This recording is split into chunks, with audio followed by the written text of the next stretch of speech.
Sa mapagpalang gabi ho sa atin lahat, sa ating mga manonood, sa bawat isa, at syempre sa ating bisitang missionary, Missionary Braham, magandang gabi po. And welcome po sa ating segment na Beyond the Pulpit. And Missionary Braham, pwede po bang ipakilala niyo ang inyong sarili ng husto pa para sa ating mga manonood? Amen. Thank you, Brother Jiro, my brother. Good evening po to all the viewers, listeners of Beyond the Pulpit Show. I'm Missionary Braham Marizabal, your partner, your missionary, going to the country of Norway together with my family, my wife, Sister Jonah, and our son, Boaz. Yeah, we're going to the field of Stavanger, Norway. Amen. Maraming salamat po, Missionary Braham. And unang tanong po natin sa gabing ito, why Norway, Missionary? Why Norway? Wow, that's the question na talagang every time that we are going to churches, it's really the question, no? Why Norway out of all the country? My question is why not Norway? Why not Norway? Alam niyo po, I praise and thank God that the Philippines has been a great sending nation to the foreign countries like Asia, the 1040 windows, the Africa. But I believe this is the perfect time of God that He will call and send someone out to this first world country. Norway has a great burden. Personally, bakit Norway? Kasi I see the burden of the field. Maraming pangangailangan, and God impressed upon our hearts na yung talagang may matinding pangangailangan sa Norway. And that's the time when I see the burden, that's the time talagang when we pray, kung saan kami tatawagin ng Panginoon, and yun yung naging kasagutan niya sa amin, Norway. So, yun yung pinakamadaling salita, sa pinaka-direktang sagot, God called us to the country of Norway. Yan. Amen. Amen. Naalala ko tuloy missionary ang sabi ng isang missionary na bumisita din sa amin. Yung need nandyan eh. I mean, everywhere nandyan ang need, but kailangan mo mahanap talaga saan ka tinawag ng Diyos. Tama po. Yes, it's very important. For you missionary, yun po yung bansang Norway. Yeah, it's very important na may calling.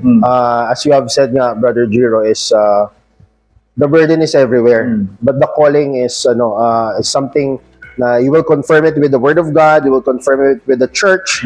And I praise and thank God when God called me through His Word, He confirmed it through His Word, and I presented to my pastor and to the church. Of course, ang calling galing sa Holy Spirit, a pattern sa Acts. When I presented the calling to the church discerned my calling, and I was commissioned.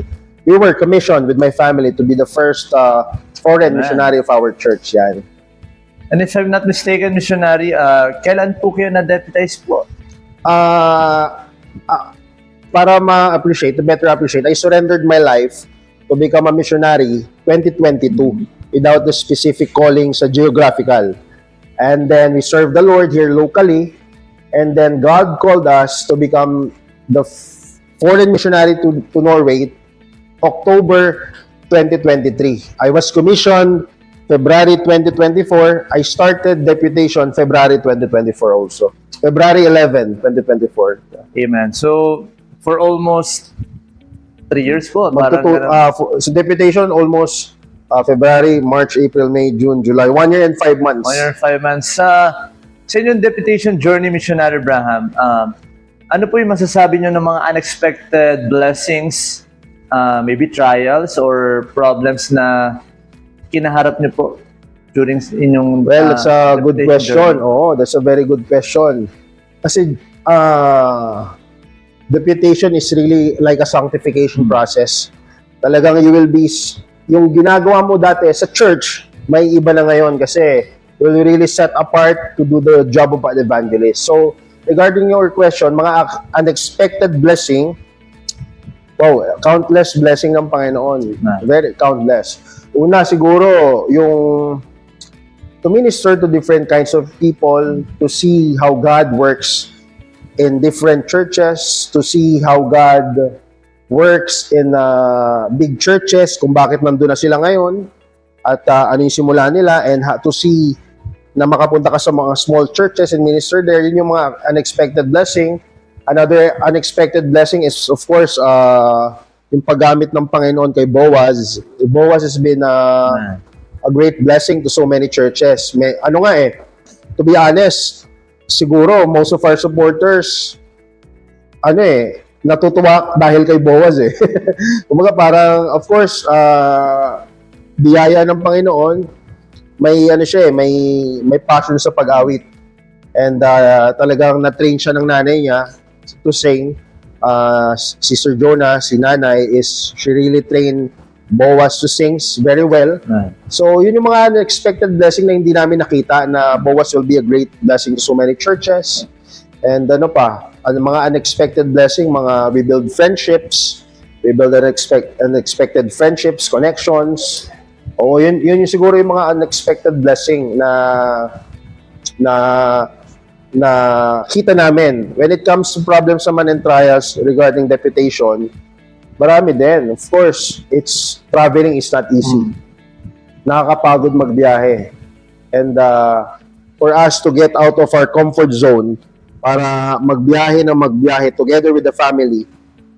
Minsan 12 hours kami nagbabiyahe, 14 hours, sometimes palipat-lipat. Siguro yun yung mga challenges. And of course, haharap ka sa maraming tao, you will really have to conduct yourself properly. Kasi sa deputation, talagang dapat makuha mo yung respeto ng tao Dapat you conduct yourself properly. Of course, dapat makita nila na talagang may Kristo ka sa buhay mo. Siyempre, whether you like it or not, they expect something from you. Of course, they expect na missionary ka. They expect for you to be saved, for you to conduct yourself well, for you to be Christian, for you to speak well, respectable ka, manamit, lahat So, yan yung mga challenges na I think lahat ng missionary na pagdadaanan. Parang hindi mo naman piniplease yung tao. Pero you really have to show yourself respectable. Kasi parang, of course, as a missionary, representative ka ni Kristo. Bawal naman na missionary ka, tapos magpapakita ka sa pastor na naka-t-shirt short ka, chinelas. Siguro may mga ganun in the regular days, pero you really have to conduct yourself well. Yung mga unexpected, nakaharap ka sa tao. Amen. And Missionary Abraham, meron ba kayo nais na final saying para sa ating mga manonood, or maybe a challenge, or a challenge hamon para sa mga makikinig natin? The challenge, of course, as a missionary, challenge is to really for young people to surrender their lives for the Lord. Kasi the older pastors, their prayer is maipasa yung baton sa next generation ng mga pastors, missionaries, and of course us. Ganun din yung parang ganun, the same echo, the same call. Now for us, the young people, to see the need in the field, to see the need of the Lord Jesus Christ, na kailangan pa ng maraming manggagawa, kailangan pa ng maraming pastor, missionary. Yun yung challenge. Sana makita ng mga kabataan na this is God's work. This is really serious business na ang pagmiministeryo ay it's a full-time call. Na talagang seryosong business. This is God's business. Siguro, ang challenge is for the young people to see the need of the field. Sabi nga ng isang pastor sa Mindanao, lagi kong naaalala yon, at yun yung tinatatak ko sa isip ko. Lagi niya sinasabi sa akin when we are have this fellowship. Sabi niya, missionary, the field is white. The field is white. It's ready to harvest. But we need more laborers talaga. So, lagi kong tinatatak sa isip ko na talagang the field is really white. Ang kailangan lang marami pang manggagawa. So, I hope and pray na churches in the Philippines, although sabi ni Pastor Paul Byers, ang Pilipinas ay talagang nagle-level up now when it comes to Great Commission. Pero may mas magagawa pa tayo. I mean, we're just starting out na matalagang ma-fulfill yung Great Commission to go out all over the world. So, marami pang kailangan. Pastor Paul Byers is praying for someone to surrender in France, in Poland, in the Europe, in some parts of Africa. So, sana marami pa magsuko ng buhay to become a missionary. Amen. Amen. Thank you po, Missionary Abraham, sa inyong Thank you. challenge. And maybe final words po para sa ating mga makikinig, or how can we support you po para sa mga makikinig natin? Ayun, sa lahat ng makikinig, you can support us, the missionaries, our family, going to the country of Norway, together with my wife, Sister Jonah, and our son Boaz. Your missionary going to Stavanger, Norway. You can support us through Asian Baptist Clearinghouse. You can message me sa Facebook, Braham Marizabal. If you watch this video, you can reach out to me po. And ayun, I hope and pray na may the Lord Jesus Christ increase in you.